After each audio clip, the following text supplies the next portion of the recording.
Shotgun with Charlie.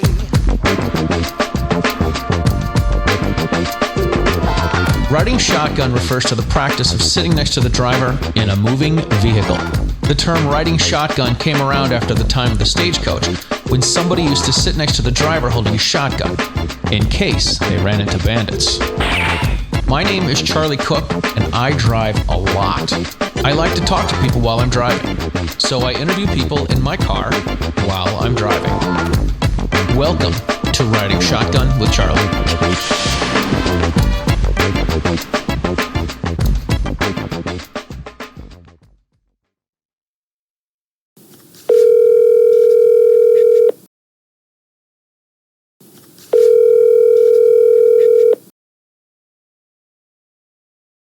Hello? Beth Alcazar. This is Hey! This is Charlie. What is happening? Oh, goodness. It's great to hear from you. Lots of great stuff happening that you should ask is very exciting. Yeah, that's good. That's good. I tell everyone, people say, so what are you up to? And I'm like, I'm just keeping up. That's all I'm trying to do. Yeah. Well, that's part of it, I think, for all of us. But hopefully it's a little more than that. Yeah, no, it's a lot of good stuff going on. And it's... the reason I'm calling you is because I am repurposing previous Riding Shotgun episodes, and I'm calling up the people that I've had on the show before to catch up with them, and I'm putting all of it in one big article in Armed Lifestyle magazine, and I wanted to catch up with you. Love it. I always love catching up with you, Charlie. So this is just the icing on the cake then. I love it. It is good stuff. It is. So you, what's been exciting? I mean, I know it's been a couple years since we've done the show, and we've ran into each other at I think at the NRA and at SHOT Show and all the cool events. But you've been working like a mad woman, teaching the USCCA courses. That's right, yeah. One of the big things that's been on my calendar for the last year or so has been our new AR-15 classes. So we've got the fundamentals class, and we've been getting out some of the instructor classes. And I've actually had a really awesome opportunity to teach a bunch of those instructor classes at my home range here in Alabama with my husband, partner in crime. So yeah, you get two Alcazars for one. That's great. So let me ask you this, because I see you out there, and you've got the books, and you're, part of the face of the USCCA, and it seems like your husband's, playing second fiddle, but he's an instructor in his own right. He is a USCCA certified instructor training counselor, and he's an employee. He is a regional training manager. So he gets to do all sorts of awesome things here in the southeast part of the United States, working with official partners and other training counselors and USCCA instructors to kind of make sure everyone's up to date and they're supported and they have all that they need for whether, they've got some of the older certifications or whether they're trying to get some of the newer ones. So it's kind of cool. We're both in the same boat and paddling fast. That's awesome. So does he have any bad feelings that like your name and face are out there more than his are? No, he's so super supportive, and he's always joked around in the past, like he'll introduce himself as, hey, I'm Mr. Beth Alcazar. So, but he has more than made a name for himself. He's a fantastic instructor. People love his charismatic personality and his style. And of course, he's a phenomenal shooter. So he's got a lot going for him. And even though we're in a similar, line of work, we're definitely doing some different things, and maybe he doesn't get his name and face up there, but I think he appreciates that. He would much rather I do that, and he kind of just supports behind the scenes a little bit more. Yeah, no, that's cool too. We need people that are willing to put their face out there, and we need people to, I don't want to say work behind the scenes, but we need people that are not out there as much, I guess. I don't know. Yeah. But he's still out there. Like it's always interesting to me. They're like, hey, we got a class with Beth Alcazar. We got a class with Beth Alcazar. And then there's one where you're like, hey, my husband's here too. Yeah. Surprise. Right. Surprise. It's a family vacation, a working vacation, right? That's right. We try to treat it that way. That's the only time we see each other. So. Right. So how does this affect the kids? Like both of their parents being firearm instructors? Yeah, they've grown up with it. It's their whole life. They don't know any different really, but I guess it's kind of intriguing. It's been fun to especially watch my son. He's 13 now, and he's at that age where it makes a lot of sense. But, when he was younger, it didn't quite make as much sense. And it was really fun to watch him kind of figure it out through his own little, imagination or his own understanding. And even with some of the kids or the kids' moms or parents in the class, they would want to know, Ian, what does your mom do? And he would explain, well, she teaches people how to be safe with guns. And that was something he said even as like a 6-year-old. So he gets it. He has a unique understanding of it and hopefully a unique appreciation. And sometimes there are guinea pigs because, we got to test things out or train them or get their opinions on things sometimes. And it's been kind of an interesting couple years because the two young ones especially have been a big part of some new curriculum with USCCA. Very nice, very nice. Now, before we get into that, going back and talking at school and having him say that his parents are firearm instructors, wasn't there an issue you had a couple years ago at school? Oh, yes. It was actually for Ian's class when he was, I think, a little third grader, and they wanted to invite parents to come for career week, and they put out this great flyer inviting anybody from any career and any job, and, they listed doctors, lawyers, preachers, law enforcement, nurses, everything. They had just this long going list of people they were embracing and welcoming into class. Sure. And so I thought, okay, cool. And Ian was like, Mom, you have to come. But when I applied and told them I was a firearms writer and instructor, I was told that was not allowed in the class. And so that was a huge disappointment. I was still allowed to go and speak, but I had to basically remove anything that was directly related to guns or the Second Amendment. And very disappointing to have that here in my hometown in my child's school. Sure. But happy little note, it was actually about 4 years later that the same opportunity came up at the school for my daughter. And this time when I went, nobody said anything. So I was able to teach the kids about situational awareness and about accident prevention, specifically as it was related to guns.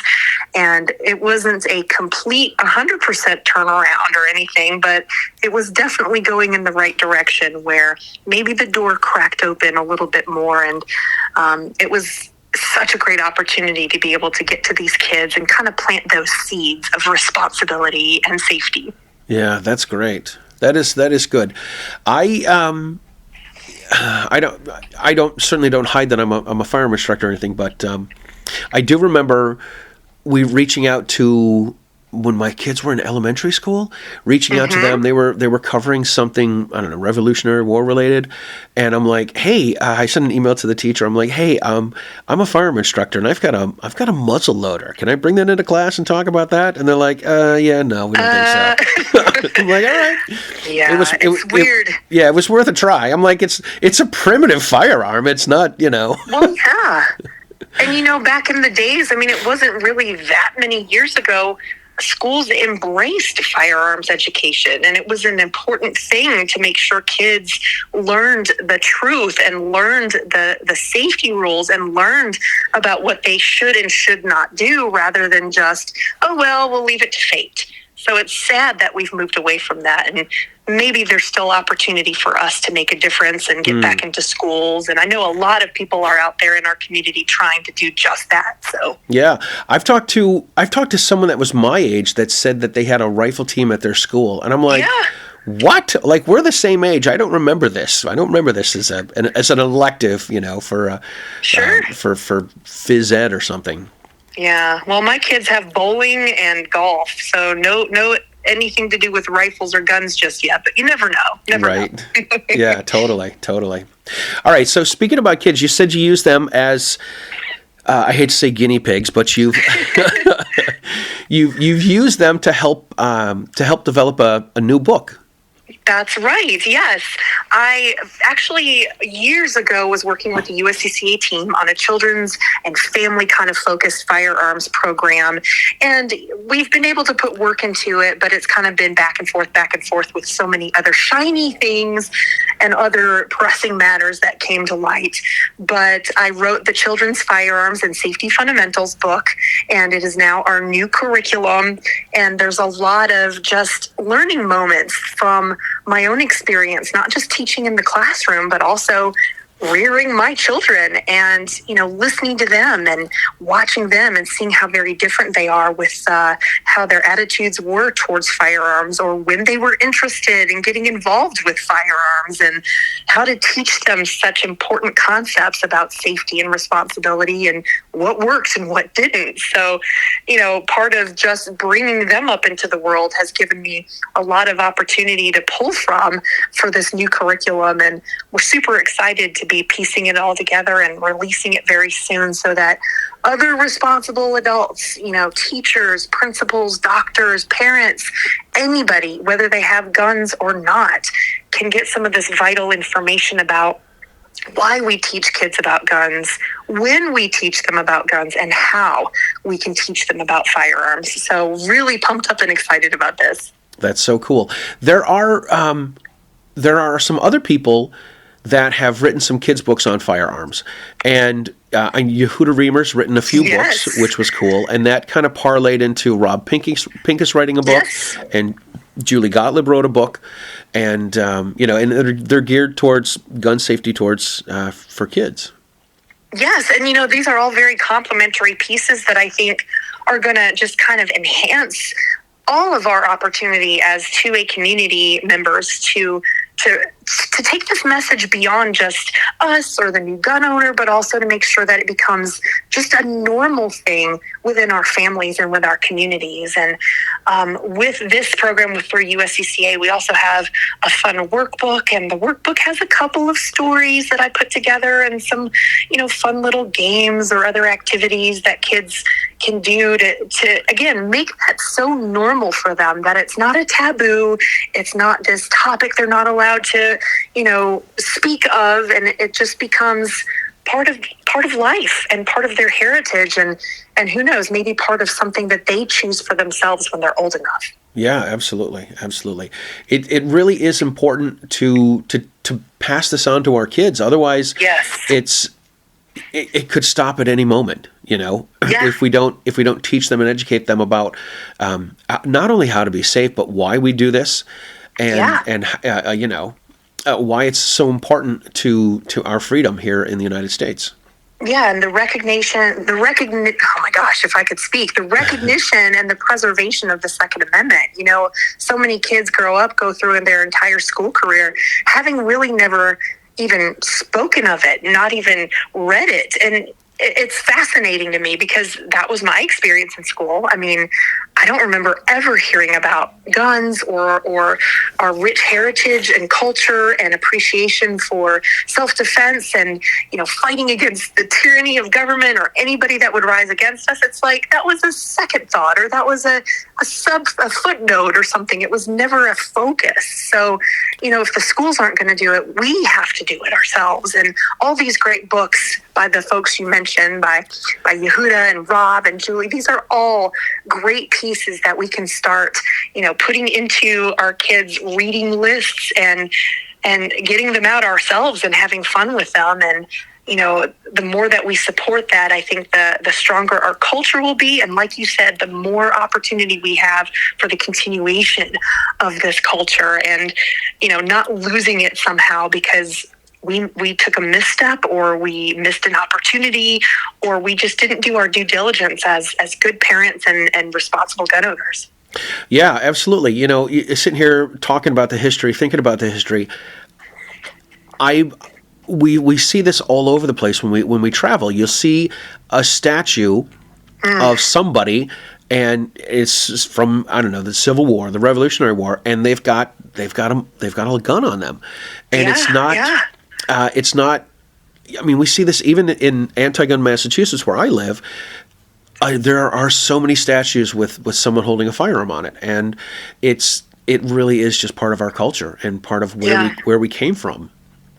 Yeah, and it truly is a fantastic and intriguing symbol of our natural right to protect ourselves and the freedoms that we love. So we've got to make sure that continues, and every opportunity that we have, I think, is a good one to take. So we get kids going on the right path and in the right direction, and then they can encourage the future generations after us. Yeah, absolutely, absolutely. You don't spend much time hunting, do you? I don't. That was never really anything I was intrigued with. I did, when I started my career in the outdoor hunting, shooting industry, have a lot of opportunity to interview hunters and kind of live vicariously through them and learn so much about the conservation and about the money that comes from this that supports just communities and environment. And I grew this appreciation for hunting, but never myself have really gone out and enjoyed it. So not one of my things per se, but definitely something that I appreciate and understand. And absolutely. Glad that I got the perspective from true hunters and true, people who are conserving and caring, and, not just the one-offs or the parodies or the people that are out there just to be cool and kill animals, because that's not what it's about. I know I'm not an avid hunter. I've tried hunting. I usually end up taking my bow out to the woods for a romantic walk, and then I had a tree stand. I had a tree stand set up behind a buddy's property, and I'd go out there and I'd bring my bow out. I'd bring a book. I'd climb up in the tree. I'd read the book. I'd drop the book. I'd fall asleep, and then sit there for a couple hours, freezing my tail off. And I'm like, "All right, what am I doing wrong here?" And so I get to the point where I'm like, you know what? I don't think this is for me. Yeah, but what you described is some of what a lot of outdoors enthusiasts and hunters actually really love. It's nature, or it's camaraderie, or it's just a moment to reflect or relax. I mean, you kind of described my ideal hunting: just grab a book and go somewhere in nature and enjoy. So that can still be part of it, even if you don't harvest an animal. Yeah, absolutely. It's why they call it hunting, not shooting, right?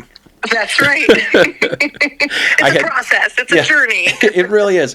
So the last time I remember going out, I went out and, I got the doe urine on my shoes, and I'm walking slow, and I'm getting out before the sun comes up. I'm trying to do all the right things. I read all these things in a book. I didn't have anyone teach me how to do any of this. So I, tried to get my own education.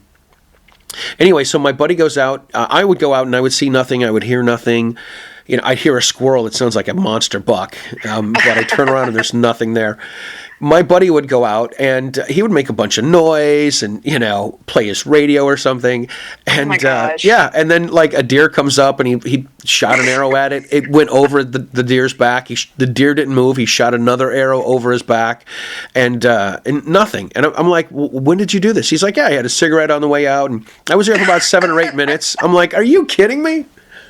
Well, see, they're on to you, Charlie. They know. They know you read the books and you looked for all the different strategies, and they're like, this guy knows what he's doing, or he's trying too hard. We're going to just ignore this guy. This other guy, on the other hand, he's clueless. He's safe. We're going to go over here. I used to tell people I'd get out in the woods and the deers would give me the middle hoof, Yeah.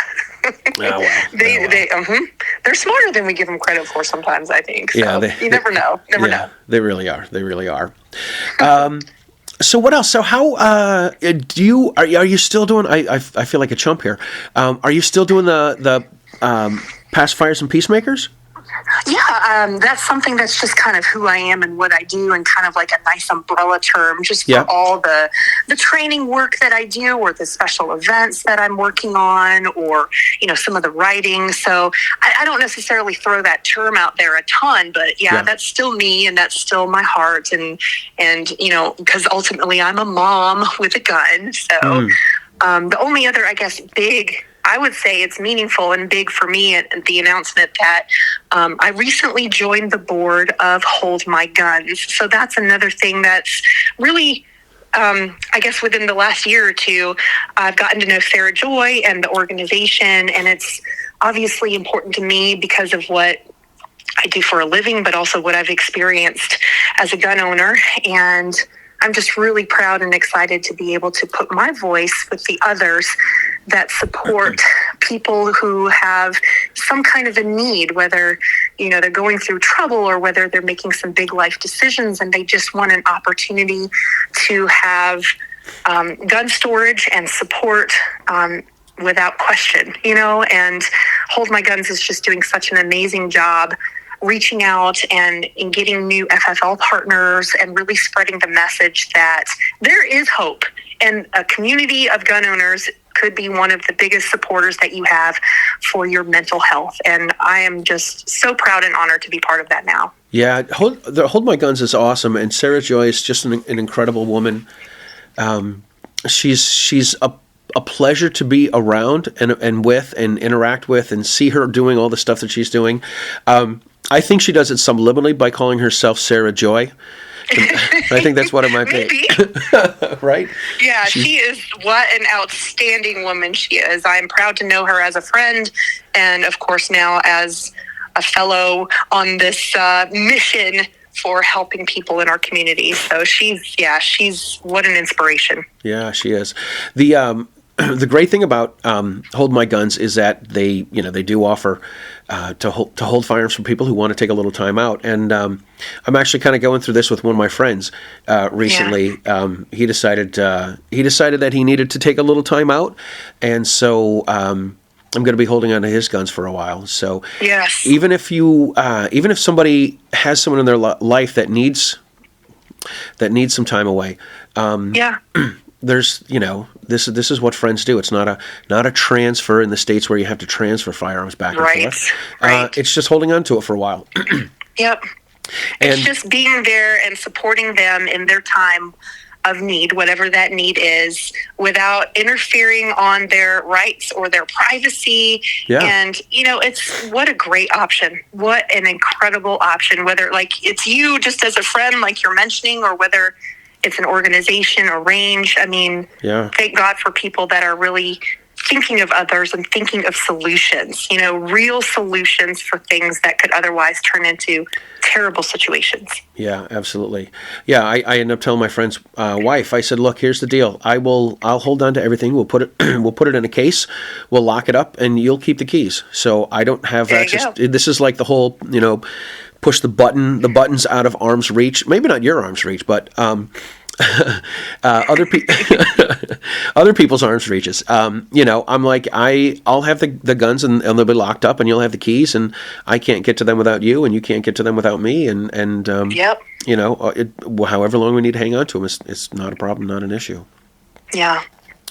Good stuff to think ahead and be proactive. And we throw that word around a lot, proactive, but I think it's important. I think it's important, especially as a gun community, when a lot of times we're looked down on, that we don't care, or, we have no feelings, and that we love our guns more than anything. And that's not true. We love life more than anything. That's why so many of us have chosen guns as an option for self-defense. And so I think this proves that we're not just saying this, we're doing something about it. And it's just wonderful to see it happening all around us in this community. I love the support of the 2A community. Yeah, it's great stuff. You're still, speaking of doing something, you're still a DC Project gal too, aren't you?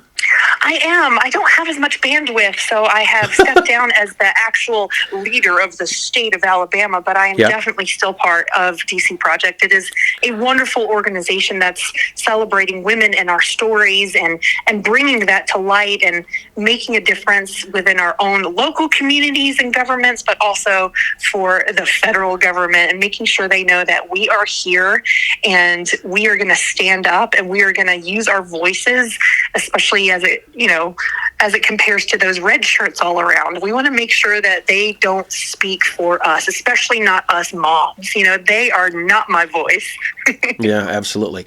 Yeah, I was just thinking, I'm like, I don't know if I've seen you do any DC Project things or, seen you in a teal shirt, but I'm like, if she is, there's no way she's keeping up with everything else. It's hard to talk about being spread thin. I wish I had that clone, that I could just put this clone here and then, maybe do this and then swap. And there's just not enough time in the day to do all of the things that are so meaningful, but I still embrace the opportunities that are given me. Absolutely. Absolutely. All right, listen, we need to wrap things up. So where can people find you? Where can they find your new book? What's the title? Do they get it? Is it on Amazon, or is it just going to be from USCCA? Like, give us all the plugs, Beth. Yeah, well, the new book is called Children's Firearms and Safety Fundamentals, and it should be available, of course, through the USCCA store, so people are more than welcome to go on the USCCA website to look for it. I've heard rumors it might be available through Amazon, but I don't know how that works exactly. Right. As far as finding me on social media, I pop in and out of Facebook and Instagram. So on the gram, you can find me as Beth619. It's nothing special. It's just my birthday. It was easy to remember. So Beth619, or of course, you mentioned pacifiers and peacemakers, and that's still the easiest and best way to find me on Facebook, where I'll post different events I might be going to, or classes I might be hosting, or maybe an article or a blog or something cool that some of my 2A friends are doing, or maybe it's just some random recipe that I thought was cool. You never know. That is wonderful. That is awesome. I'm glad we have somebody like you in our community, because you are such an inspiration and a role model. And I'm going to pull a tall joke, a tall joke again, and say you're someone that we all look up to, but we have to look up to you anyway. Ha ha. Yeah, waka waka waka. I'll take it. I'll be here all week. Don't forget to tip your bartenders or waitresses. That's right. Listen, I look forward to running into you. I know when we were at SHOT this year, you had some issues getting in, you had some travel problems, Yeah. and it was great because we were able to hop in and get a quick selfie, and then continue on all the other business that we needed to do. So I look forward to running into you everywhere I go and grabbing a quick selfie, and I absolutely love it. I'm glad we became friends. Oh, thanks, Charlie. I think the same of you. Any opportunity to see you and get that selfie is a good day for me. I love it. Awesome. All right. Well, Beth, thank you very much. We will talk to you again. We look forward to seeing you soon. And everybody should find Beth's new book for children and take some classes with her, because she is all over the United States. Well, all right. We'll talk to you soon, Beth. Thank you very much. Thanks so much. Take care. You too.